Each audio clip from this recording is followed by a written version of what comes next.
Praise the lord. ఈ దిన దేవుని వాగ్దానము. మీరు శోధనలో ప్రవేశించుకుంటున్నట్లు ప్రార్థన చేయుడి. లూకా సువార్త 22వ అధ్యాయము 40వ వచనము.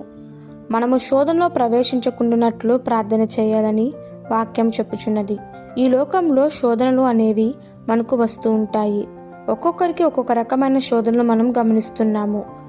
క్రీస్తు రక్తంలో కడగబడిన మనం కూడా ఎన్నోసార్లు శోధనకరమైన మార్గంలోనికి వెళ్తున్నప్పుడు మనం గుర్తించామా? మన ప్రార్థనలో లోపం ఉన్నప్పుడు మాత్రమే క్రీస్తు రక్తంలో కడగబడిన మనం కూడా ఎన్నోసార్లు శోధనకరమైన మార్గంలోనికి వెళ్తున్నప్పుడు మనం గుర్తించామా? మన ప్రార్థనలో లోపం ఉన్నప్పుడు మాత్రమే మనము శోధనలోనికి ప్రవేశించడానికి అవకాశము అధికంగా ఉన్నవి.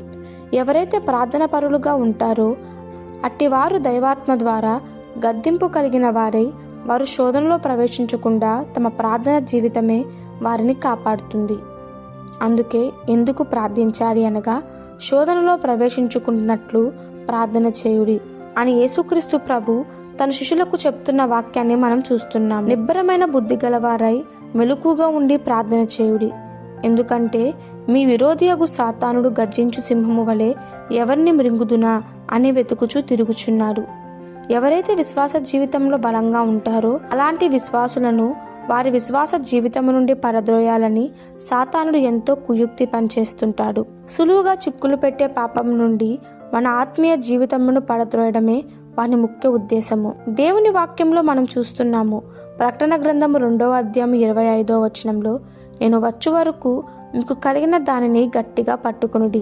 రక్షణ జీవితాన్ని మనం కలిగి ఉన్నాము, పరిశుద్ధ జీవితాన్ని కలిగి ఉన్నాము. అయితే ఆ రక్షణ జీవితము నుండి నిన్ను ప్రక్కకు తొలగించడానికి సాతానుడు మృంగవలనని కుయుక్తితో పనిచేస్తుంటాడు. ఈ యొక్క శోధనలలో మనం పడకుండా ఉండాలి అంటే మనకు ప్రార్థన జీవితం ఎంతో ముఖ్యమైనదని దేవుని వాక్యం సెలవిస్తున్నది. అందుకే ప్రార్థన జీవితం కలిగి మనం దేవుని కోసం బ్రతకాలి. ఈ దిన దేవుని వాగ్దానము మనందరి జీవితంలో నెరవేరలాగున ప్రభు కృప మనకి తోడై ఉండునుగాక. ఆమెన్. God bless you.